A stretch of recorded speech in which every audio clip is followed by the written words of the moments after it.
দর্শক, ডেঙ্গু পরিস্থিতির খবর জানবো এবার। এ বিষয়ে বিস্তারিত জানাতে সাতক্ষীরা থেকে যুক্ত হচ্ছেন সহকর্মী আমিনা বিলকিস ময়না। ময়না, হাসপাতালগুলোতে রোগীদের ভিড় কেমন দেখছেন? রোগীর সংখ্যা বাড়ছে কিনা সে তথ্যটি জানাবেন। রাকিব, আমি দাঁড়িয়ে আছি সাতক্ষীরা সদর হাসপাতালের মধ্যে। সাতক্ষীরা জেলাতে বিভিন্ন উপজেলা স্বাস্থ্য কমপ্লেক্সে এবং সাতক্ষীরা সদর হাসপাতাল, সাতক্ষীরা মেডিকেল কলেজ হাসপাতাল সব মিলিয়ে রোগীর সংখ্যা মোট 52 জন ছিল। সাতক্ষীরা সদর হাসপাতালে যে রোগীটি ডেঙ্গু আক্রান্ত হয়ে ভর্তি ছিল সে চিকিৎসা নিয়ে সুস্থ হয়ে বাড়ি ফিরে গিয়েছে।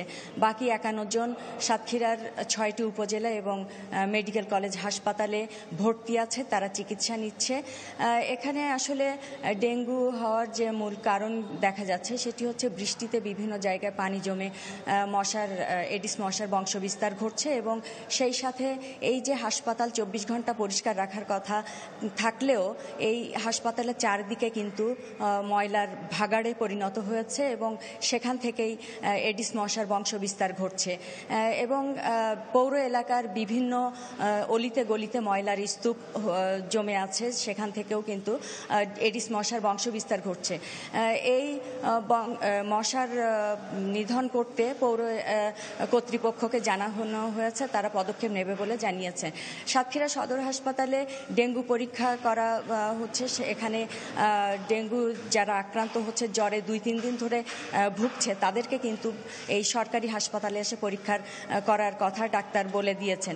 সিভিল সার্জনের সাথে কথা হয়েছিল, তিনি আরও জানিয়েছেন যে এই সতর্ক করে বলেছেন যে আসলে দিনে এবং রাতে যারা ঘুমাবে এবং রেস্ট নেবে তারা কিন্তু অবশ্যই মশারি টানিয়ে তারপর রেস্ট নেবে বা ঘুমাবে। এক্ষেত্রে আমরা দেখতে পাচ্ছি যে আসলে বিভিন্ন জায়গায় রোগী ভর্তি আছে। আমি আগেই বলেছি যে আসলে সাতক্ষীরার 6টি উপজেলা এবং সাতক্ষীরা সদর হাসপাতাল মেডিকেল কলেজ হাসপাতালে 52 জন রোগী ভর্তি ছিল, তার মধ্যে একজন চিকিৎসা নিয়ে চলে গিয়েছে। এই ছিল সাতক্ষীরার ডেঙ্গু পরিস্থিতি, সর্বশেষ পরিস্থিতি। রাকিব।